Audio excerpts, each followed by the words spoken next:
श्रोताओं नमस्कार। क्षेत्रीय समाचार एकांश की इस विशेष प्रस्तुति में आज मैं आपके साथ हूँ नीता कांडपाल। श्रोताओं, आज हमारे साथ कार्यक्रम में बातचीत के लिए मौजूद हैं केंद्रीय विद्यालय OLF की प्रधानाचार्य श्रीमती रचना देव। मैडम, आपका आकाशवाणी समाचार देहरादून में स्वागत है। धन्यवाद मैडम। 27 जनवरी को परीक्षा पे चर्चा कार्यक्रम का आयोजन किया जा रहा है, इसे लेकर आप क्या कहेंगी? 27 जनवरी को माननीय प्रधानमंत्री जी देश भर के बच्चों से जो कि CBSE की परीक्षा में भाग लेने जा रहे हैं उससे संवाद करेंगे। और हर साल की तरह इस साल भी बच्चों में इस कार्यक्रम को लेकर बहुत सारा उत्साह है और स्कूलों में बहुत सारी तैयारियां चल रही हैं।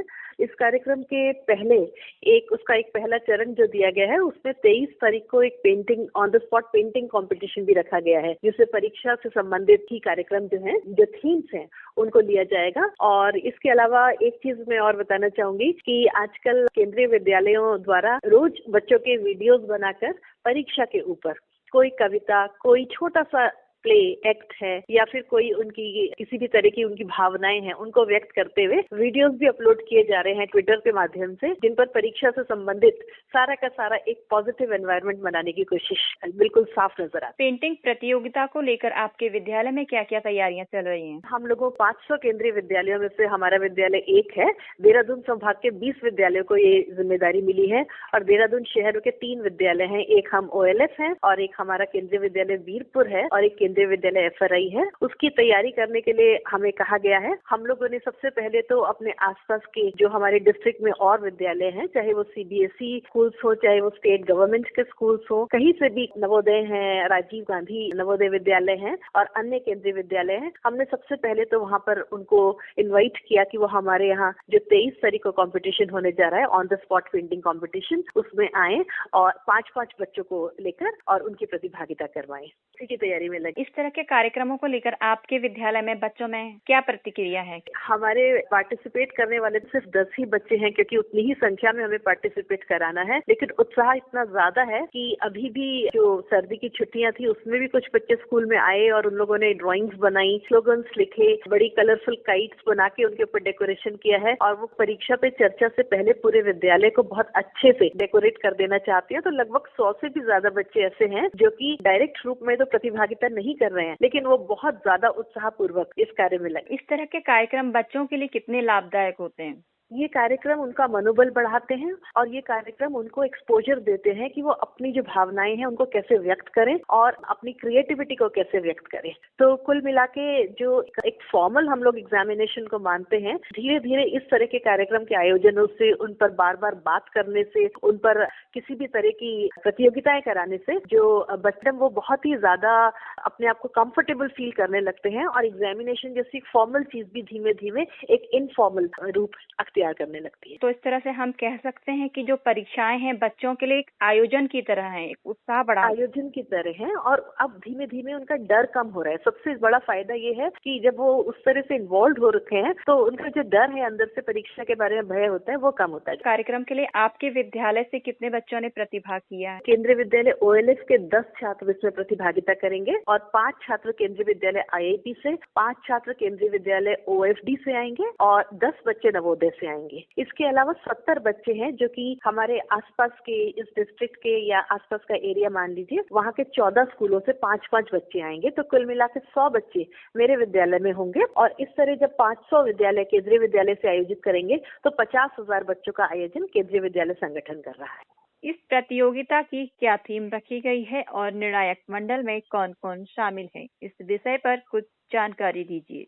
आपको मैं बताना चाहूंगी कि इस बार का जो पेंटिंग कंपटीशन है उसकी 25 थीम्स दी गई हैं, जो कि एग्जाम वॉरियर करके किताब है माननीय प्रधानमंत्री जी के जो विचार हैं उनके ऊपर।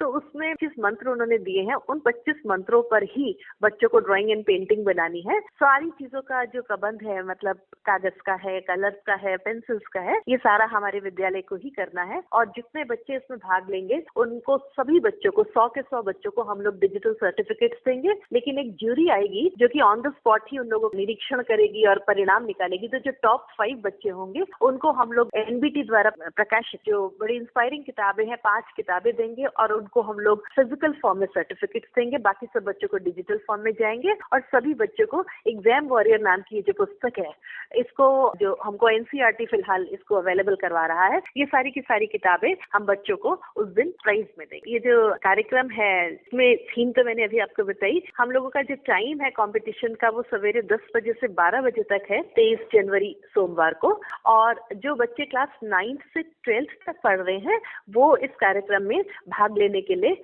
एलिजिबल हैं। हमारे पास एक ज्यूरी होगी जिसमें बहुत ही कुशल और बहुत ज्यादा एक्सपीरियंस्ड लोग आएंगे, जिनमें से कम एक एक्सपर्ट व्यक्ति होना चाहिए जो कि आर्ट से हैं, जो from an institution of high repute, और 2 कम से कम एजुकेशनिस्ट होने चाहिए जिनको आर्ट एंड क्राफ्ट की अच्छी नॉलेज हो। तो ये लोग आके बच्चों का जो कार्य है, बच्चों ने जो बनाया है उसका मूल्यांकन करेंगे और उसके बाद ऑन द स्पॉट ही हम बच्चों को प्राइजेस देके और उनको जो पुस्तकें इत्यादि है वो सब देके उनका मनोबल बढ़ाने की कोशिश करेंगे। आकाशवाणी समाचार देहरादून की तरफ से आप बोर्ड परीक्षार्थियों को क्या संदेश देना चाहेंगे? हमारा संदेश बहुत ही स्पष्ट है। सबसे पहली बात यह है कि आप बिना डरे परीक्षा की तैयारी करें, तैयारी बड़ी ईमानदारी से करें और अपना जो रिवीजन है इस सबको बहुत अच्छे से करें। और उसके बाद फिर एक चीज ये मान के चले कि आपको प्रतिस्पर्धा करनी है, आपको अपने आप से कम्पीट करना है, आपको किसी और से नहीं करना है। दूसरी चीज ये कि समय बहुत ही ज्यादा महत्वपूर्ण होता है, बहुत कीमती होता है, तो इसमें आप अपने समय को बहुत अच्छे से सदुपयोग करें। अच्छी नींद आपको आए, आप कोशिश करें कि अच्छे से अच्छा खाएं, थोड़ा सा एक्सरसाइज वगैरह करें या योगा करें, और जो थोड़ा बहुत एंटरटेनमेंट अपना होता है उसको भी खत्म न करें परीक्षा के दिनों। आप बिल्कुल एक नॉर्मल लाइफ जिए और अपनी तैयारी को ईमानदारी से करें, तो कोई भी आपको बहुत अच्छे नंबर लाने से रोक नहीं सकता। हालांकि हम आपकी योग्यता को केवल नंबर से नहीं आंकने वाले हैं, लेकिन आप जितनी मेहनत करेंगे उतना ज्यादा आपको उसका अच्छा फल मिलेगा। आकाशवाणी समाचार को आपने अपना कीमती वक्त दिया, आपका बहुत बहुत धन्यवाद। थैंक यू मैडम, धन्यवाद।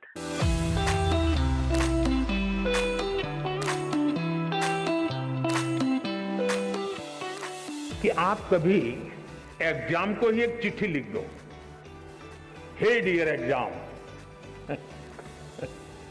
और उसको लगो अरे तुम क्या समझते हो, मैंने ये तैयारी की है, मैंने ये तैयारी की है, मैंने ये मेहनत की है, मैंने इतना प्रयास किया है, मैंने ये पढ़ा है, मैंने ये लिखा है, मेरी इतनी नोटें भरी हुई है, मैं टीचर के साथ इतने घंटे बैठा हूं, मैंने मम्मी के साथ इतना समय बिताया है, मैं मेरे पड़ोसी की छात्र ने अच्छा काम किया तो उसके जाकर अरे मैं इतना सीख करके आया हूं, तुम कौन होते हो मेरा मुकाबला करने वाले।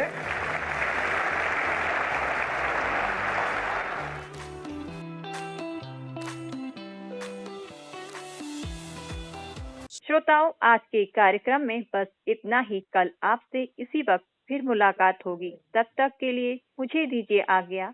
नमस्कार।